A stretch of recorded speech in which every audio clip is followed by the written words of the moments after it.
Ako. Ready? Wait, wait. Good morning, Sir Carlos. Once again, my name is Mecca Joanna Marie Castillo, and I will be doing a patient teaching with you about on how to mentally prepare yourself for your ECL surgery. So, first of all, Sir Carlos, how are you feeling today? I'm feeling great po. Okay, that's good. So, wala namang anything that hindrance your way of doing this presentation naman, no? So, your schedule is very clear. Yes po.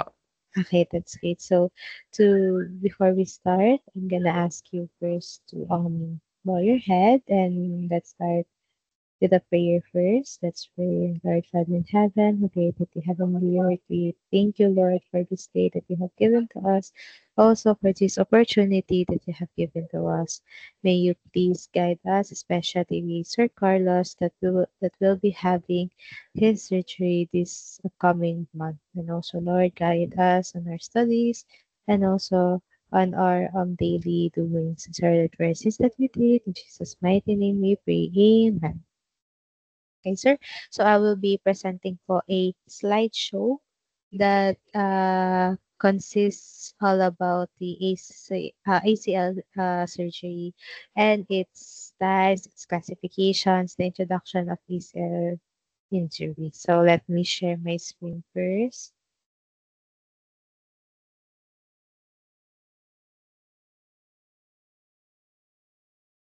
Can you see it na po ba, sir? Yes po. Okay. So let's start with this. The anterior cruciate ligament, or the ACL, sir, is a band of dense connective tissue which courses from the femur to the tibia. So based on your case, sir, we knew that the ACL happens dun banda sa inyong knee. Tama ba, sir? Dun banda sa inyong knee. And also, according to the diagnosis of your doctor, as far as I can remember, it came from the torn ligament. Tama po ba? Yes po. Okay, thank you. So, the ACL is an important ligament for the proper movement of knee joint. So, the time that you had the accident during that night, napansin niyo na your knee is kind of hindi na siya yung parang normal na nararamdaman mo kasi it feels na parang may na-miss, parang may not nawala, may na-remove something. I think it is because of the um, torn ligament. So, ACL injury commonly causes knee instability than injury to other knee ligaments. Over 200,000 ACL reconstructions performed annually in knees. And ACL tears may occur in isolation or in combination with meniscal articular cartilage and MCL. So the relevant anatomy and the biomechanics of the ACL is that the ACL is attached distally to the tibia on the lateral and anterior aspect of medial intercondyle. It extends superiorly, laterally, and posteriorly to attach posteromedial aspect of lateral femoral condyle, and the two components of the ACL is the smaller anteromedial bundle and the larger posterolateral bundle. So the ligament is 21 to 25 millimeters in length. So sir, here is the picture of how your knee is during your ACL.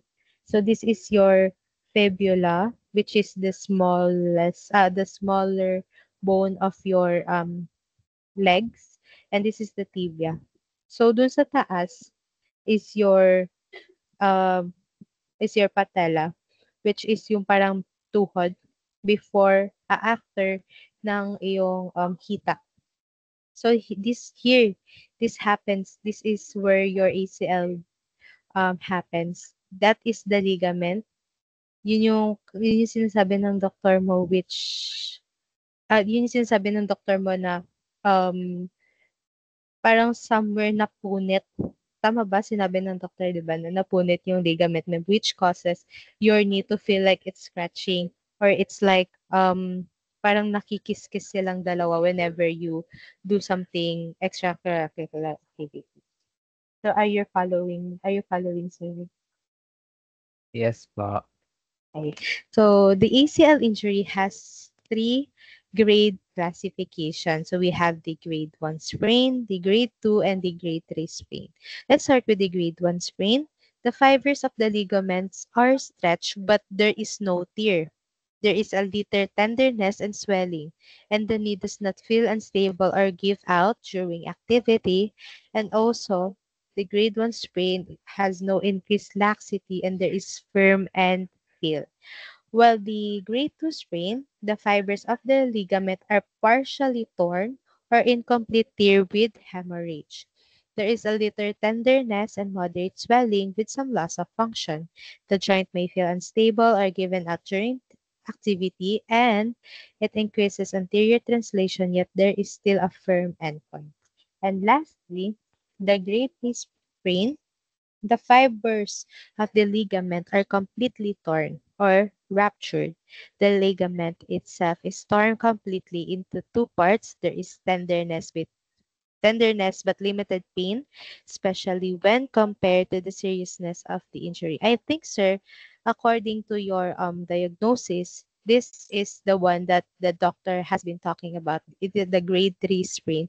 Kasi, as you can see, it says here that the ligaments are completely torn, which is directly in your case. For the evaluation, a thorough patient history is initial step to diagnose sensations such as popping or tearing at the time of injury, which is what you've been feeling before, especially nung baguhan pa yung ACL mo. The inability to bear weight on the injured leg, hemarthrosis seen within 12 hours, while patients follow inspection and should begin with the uninvolved extremity. Also, ayun. So, sir, before we proceed with the other slide, can you tell me, sir, can you tell me how are you feeling when you knew yung the instantly after that game that you knew na, ay, parang may nangyari sa tuhod ko, something like that. Ano, hindi muna ako nag-assume na ACL siya since, naiilakad ko. Mm-hmm. Then, yun pala is maiilakad mo pala talaga yung ACL and yun nga, yung tuhod is yung dalawang buto is nag-sway. Okay. Pero, um, iba na yung activity mo, like, iba ka na paano maglakad, iba ka na paano Yes. kumilos, kasi may kirap na. Super ingat na in every Mm-hmm. actions that I am doing. Okay. So, the next slide is we have this differential diagnosis. The same characteristic for an ACL injury can be found with knee dislocations, meniscal injuries, collateral ligament injury, posterior lateral corner injuries to the knee, and other problems such as the patellar dislocation or fracture and femoral tibial or fibular fracture. So these other problems, sir, these are for your muscular, which is your patellar, which is dito banda sa tuhod, femoral, sa hita, tibial and fibular sa lower, dito sa may lower na leg banda. So as of now, we haven't been seeing that yet in your case since hindi pa naman siya ganun kalala since it only took months. It's only been a month. So we have here this medical management. You can use this to, somehow um, papagaan yung feeling mo whenever you feel like your ACL has been doing this hard time for you. Actually, while I've been doing this PPT, I've seen that some of this pain management is ginagawa mo na such as yung naglalagay ka ng compression, also when you're doing this exercise, things like that. So let's start. We have this acute stage. Whether surgery will take place or not, reduce swelling and pain to attempt full range of motion and to decrease joint effusion. So this is what I've been talking about with you. Actually, ginagawa mo na to, di ba? When you're putting these eyes and you're elevating the leg of where the ACL had happened. Next is exercises should encourage range of movement, strengthening of the quadriceps and hamstring and proprioception. Electrical stimulation or NMES combined with exercise. Taping to provide stability and to encourage reduction in sweat. So that is the acute stage. Moving on to the preoperative physiotherapy management. It consists of immobilizing the knee, control pain and swelling, restore normal range of motion, develop muscle strength, and mental preparation. In this, we have this surgical reconstructions. It has two, the general principle and the techniques for ACL reconstruction. For the general principle, we have this restore stability, maintenance of full active range of motion, isometric ligament function. And for the techniques for ACL reconstruction, we have this extra-articular and intra-articular. So before we proceed for the types of graphs that I prepared, I will show you some um, videos that you can watch. Wait, just wait. Sabihin mo, sir, kung naririnig mo po.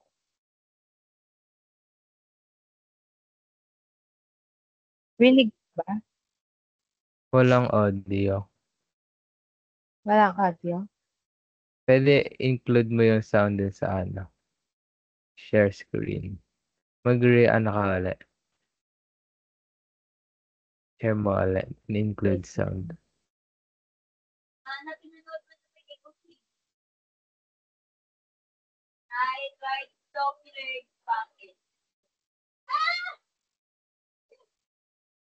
lang. Ano?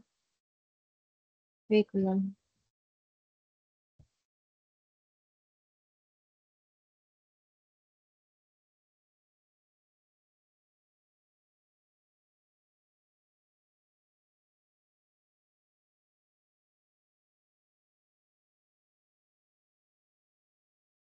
May option dyan pag share screen mo, Wait. may nakalagay na include sound sa taas.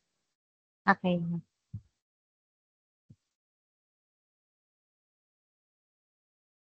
Today, no Rinig matter ba? what type of Ayan, exercise. okay na. Even if it's, just. Though it's been several years since Scott Monfort tore his ACL playing lacrosse, he still thinks about it today, no matter what type of exercise he's doing. Even if it's, just playing like a rec football game or something like that, much more, I feel like in tune or aware of how my knee is feeling. That's not uncommon. In fact, a new study from the Ohio State University Wexner Medical Center shows that following an ACL injury, our brains literally change and our movements are modified. Like walking in the dark, you don't walk as fast, you don't move as confidently. Well, these individuals may, at a smaller sense, be doing the same thing, not moving as confidently. To understand why, researchers looked at the brain activity in several athletes. While lying in an MRI machine, they had volunteers move their legs and noticed a surprising difference between those who have had knee injuries and those who haven't. We found that even a very simple knee movement that wasn't very complex at all, the brain changed immensely if you've had this anterior cruciate ligament ACL tear. After an injury, images show our brains rely on vision more than instinct when moving our knees. That can be distracting and in athletes may put them at risk for further injury. To help prevent that, athletic trainers are using special glasses in rehab that have a strobe effect. The idea is to preoccupy a patient's eyes so they use their knees more instinctively. If we can knock down visual processing, we think we could force the brain to use the sensory system it was meant to use, and then hopefully lower their risk of injury after they go back to play and improve their rehabilitation. Which makes sense to Scott, who says it's hard to move forward from injury as long as his knee is in the back of his mind. At Ohio State Wexner Medical Center, this is Clark Powell reporting. Okay, sir. Can I ask what is your reflection on that? Kasi yung sa kanya is during the lacrosse game. While yung sa'yo is during the basketball game. So although the same situation, pero what do you think the difference between your situation with him? I mean, Yung difference siguro sa akin is parang nate-train niya yung knee niya, which is yung sa'kin is hindi kasi takot ako like baka maulit na naman yung Mhm. ano, yung so you time na sumakit 'to. Kaya so you really have this fear talaga, this opo, takot na to do anything extra curricular yes. activities kasi nga ayaw mo na mas mag-worsen pa yung condition. Mm. Okay. Bale ang training talaga here is jogging lang, Mhm. yun Okay. lang naman. So let's proceed, sir, with the rest of our slide. By the way, thank you for that sharing. Okay. So we have these types of graphs. So we have these autographs, allographs, xenographs, and synthetics. Autographs is from the patellar tendon, iliotibial tract, and semitendinosus tendon or gracilis tendon and meniscus. While the allografts are grafts taken from the cadavers, xenografts from the animals, and synthetics is classified into three: the biodegradable, permanent prosthesis, and ligament augmentation. For the biodegradable, we have these carbon fibers.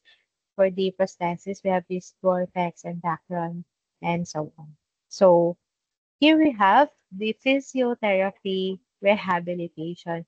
I think some of the cases for the ACL injury, merong cases na nagagamot through physiotherapy such as the video that I've um, told you about before, like weeks ago, may isang case na nagamot siya through physiotherapy. Pero in some worst cases of ACL, hindi na talaga siya kaya ng physiotherapy. Katulad sa'yo, it really needed a surgery. So for this, we have this after surgery rehabilitation for 0 to 2 weeks. We can do some cryotherapy, electrotherapy, and compression, genuflection, extension. This is the types of exercises that you can do to your knees. These are the range of motions that you can do, such as the hip abduction, extension, hamstring pulleys, and rubbers and guiding.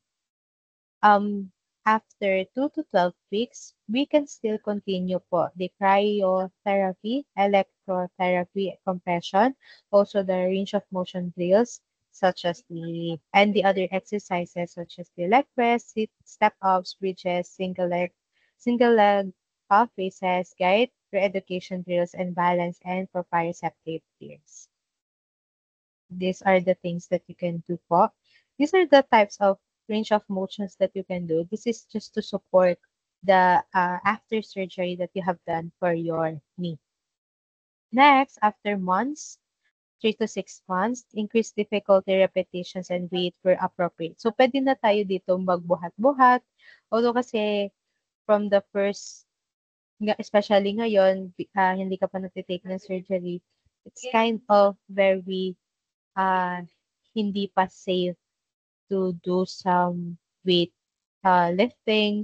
Pero siguro after the surgery and after the physician or the doctor that nag-surgery sa'yo told you na pwede ka na-diagnose ka na, and pwede ka na maggawa ng anything uh, weight, weight exercises, I think pwede na siya as long as may payo ni doctor. So to this, you can do now pagbubuhat, you can increase na yung difficulty ng mga exercises, and you can do na things that you haven't been done for the past months. And also, which this is a very good thing, after your surgery and um after months of rehabilitation, you can return back to sports. So you can do basketball na, which is I know that you have been missing that a lot. So we have these four stages for the advanced rehabilitation protocol. Stage one is the dynamic stabilization and core strengthening. Stage two is functional strengthening. Stage three is power development. And stage four is sports performance synergy. For this stage one, it is the dynamic stabilization and core strengthening. Ang goal natin for this stage is to improve the single limb weight-bearing function to tolerate greater knee flexion angles. Also, it will improve the symmetry of your lower extremity in running and enhancement of closed chain single limb postural balance. For this stage 2 naman, the goal for this stage is to increase lower extremity non-weight bearing strength, improve load distribution pattern over both lower extremities in activities through requiring double leg scans, and improvement of single limb landing force attenuation strategies. For stage 3, which is the power development, the power production of lower extremity is the main aim. So you can do this type of things such as the weightlifting, such as the barbell back squat, the back extension of Swiss ball, and so forth. So for this, to return to sport criteria, it in many studies and concluded that in order to give clearance to report return to sport, an athlete must have less than 10% deficit in the strength of the quadriceps and hamstring on isokinetic testings of 180 and 300 degrees per second. And also, it can be less than 15% and less than 3 millimeters of increased anterior posterior fibril displacement or knee arometer testing. So lastly, greater than 60% normalized knee separation distance on a video drop jump test. The absence of confusion, full knee roam, normal patellar mobility, no or only slight patellar capitus, and painless activities without swelling. For prevention, the components of neuromuscular training are balance training, job training, strengthening that emphasizes proximal hip control, stretching, skill training, movement education, and some form of feedback to the athlete and agility. So this well, is the presentation. Finally, this is the presentation of our patient teaching. So I hope, by the way, these are the references. I hope that you um, got something to learn with this, and also I hope you enjoyed our lesson for today. So I will be sending you some worksheets that you can reflect, and also um some some worksheets that you can use to put on your journal. And also I have a gift for you, which is the statements card. So I hope you enjoyed that, and thank you so much. Do you have any questions? None po. Okay, thank you so much po, Sir Carlos. Ingat.